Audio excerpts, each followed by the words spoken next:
Now, I reported yesterday on the Taylor Hall controversy with George Laraque. Today, George Laraque has taken it back. George Laraque has gone out on Twitter and said the information that I was provided was false. Let me go ahead and read the tweet. In a French radio interview, I mentioned that years ago Taylor Hall had to go through rehab.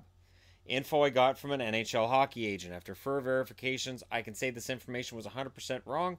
I was wrong and apologize to Taylor for the mistake. I trusted a source, apologized, and talked to the persons concerned. Case closed.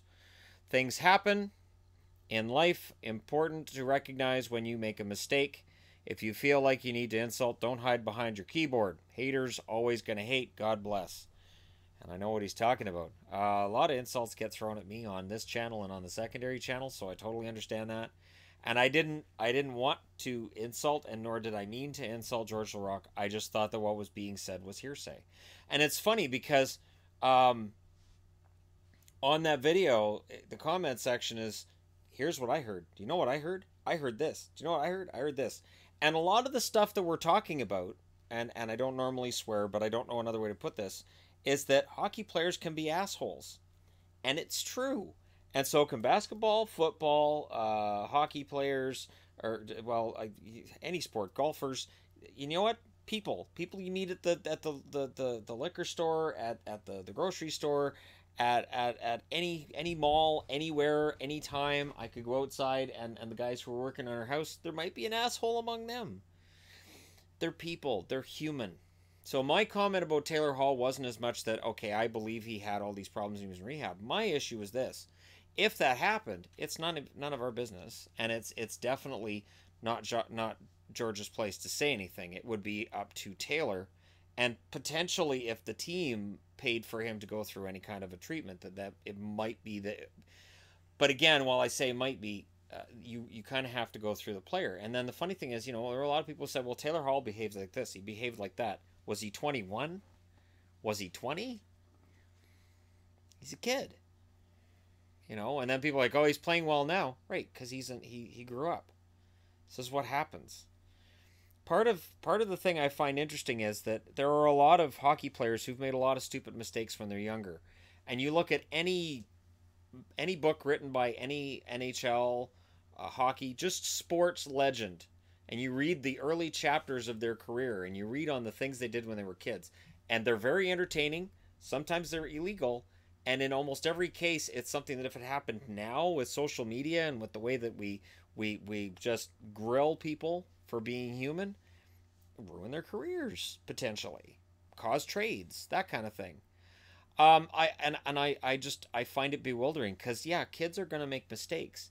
If a guy's 31, 32, and he's still doing these screwy, stupid things, then then I take an issue. But when they're in their early 20s and they got millions of dollars being thrown at them, I'm 45. If somebody threw me $2 million tomorrow, I don't know what I'd do with it. I don't know where I'd end up. Traveling almost anywhere, doing almost anything. I might get drunk and do something stupid. That could happen. Now, the odds of me ever having $2 million are, yeah, it's never going to happen. But hey, I'm just saying, if you throw money at somebody who hasn't had it before, and in the case of these guys you're seeing on TV and these players that we praise, these are the alphas. These are the guys who've been the jocks from day one. These are guys who may very well have been the most popular kids in school. These are the ones who, in many cases, because hockey's very expensive to go through, their parents may have a lot of money, so they may have had a privileged life the whole way through. So because they've been treated as special, and in the case of the guys who are front line, in the case of guys who are 40 goal scorers who may have been a top draft pick, this kind of thing, they may have engaged in asshole behavior at a young age and nothing happened to them because of who they are. Now they're adults, they're still engaging in some questionable behavior, and we're like, hey, you can't do that. This guy's a prick. And he may be like, well, I got away with that before.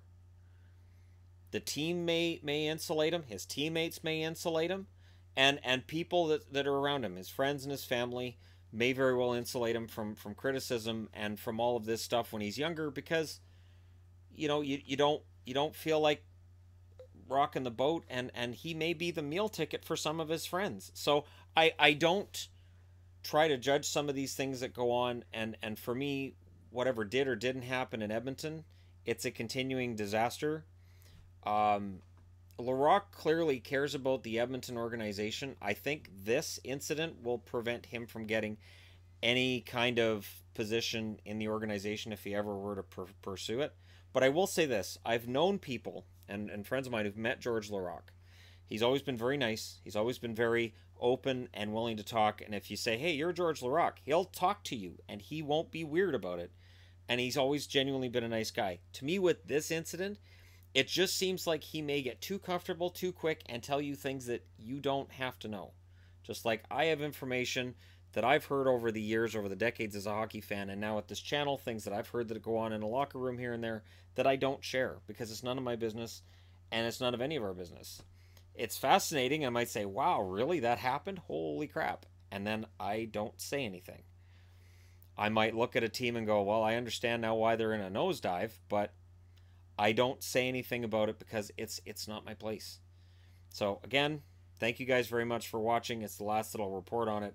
And for Hall, you know, it's not even a blip for him because this is Edmonton media, and odds are he's probably rolling his eyes and saying, I'm just glad that part of my life is over right now, and I can focus on making the playoffs with the New Jersey Devils.